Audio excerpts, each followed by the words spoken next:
और फिर कह रहे हैं मेरे ज़माने में ब्लैकआउट नहीं होता था। आपके ज़माने में ब्लैकआउट नहीं होता था?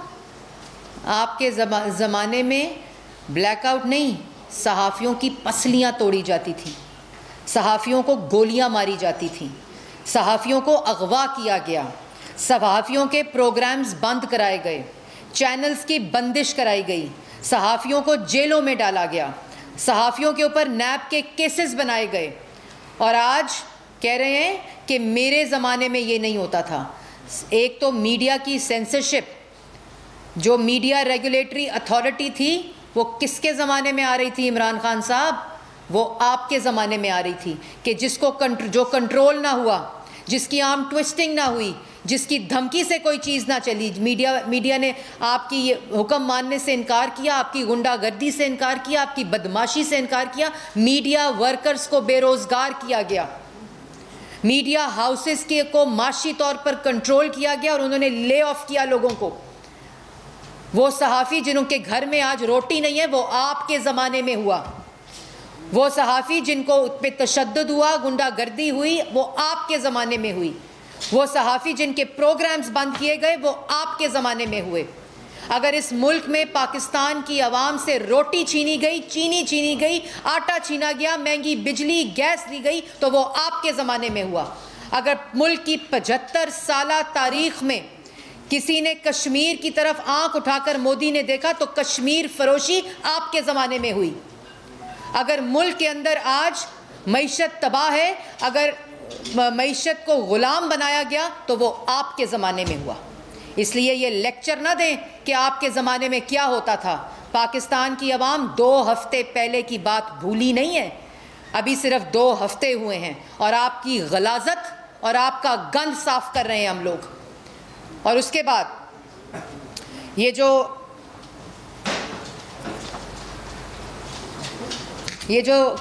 जो अभी आज वो मेरा ख्याल है 60-70 लोग होंगे, चलो ज़्यादा से ज़्यादा 100 कर लें लाहौर में, और जो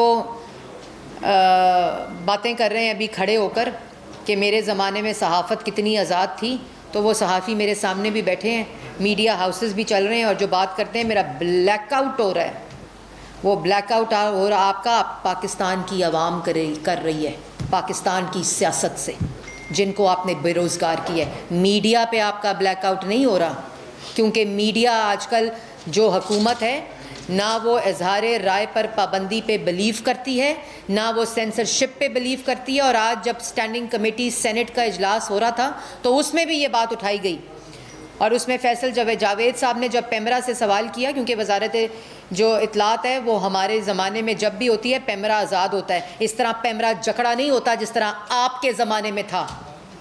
तो उससे डेटा मांगा गया जब, तो कोई डेटा नहीं था कि किस केबल के ऊपर बंदिश थी। तो ये झूठ, आपके जो झूठ है ना, वो अब आप झूठ बोल बोल के सियासत नहीं कर सकते। अब आप लोगों की पगड़ियाँ उछाल कर सियासत नहीं कर सकते। अब आप अपनी कारकर्दगी का जवाब दें और फिर सियासत करें। इसलिए ब्लैकआउट और पाकिस्तान की सियासत से हो रहे हैं। ब्लैकआउट आपको पाकिस्तान की आवाम कर रही है। ब्लैकआउट अगर आपको कोई कर रहा है तो वो आपकी कारकर्दगी कर रही है। आपका वो अमाल नामा जो पाकिस्तान की आवाम को दोनों हाथों से कार्टल्स और माफिया को दाएं और बाएं बिठाकर लूटा, वो आपका ब्लैकआउट हो रहा है।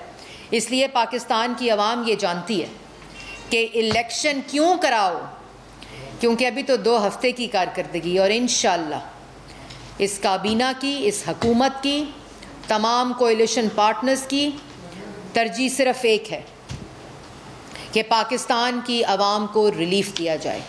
4 साल हर शोबा, चाहे वो किसान हो, चाहे वो मीडिया हो, चाहे वो पाकिस्तान की आवाम हो, टीचर्स हो, नर्सेज हो, जो शोबा जो इनकी माशी दहशत गर्दी का शिकार हुआ है, उसको इंशाअल्लाह हम रिलीफ देंगे। और आखिर में कह रहे हैं डोनाल्ड लू ने एम्बेसडर को बुलाकर धमकी दी, ये तकरीर फरमा रहे थे आज।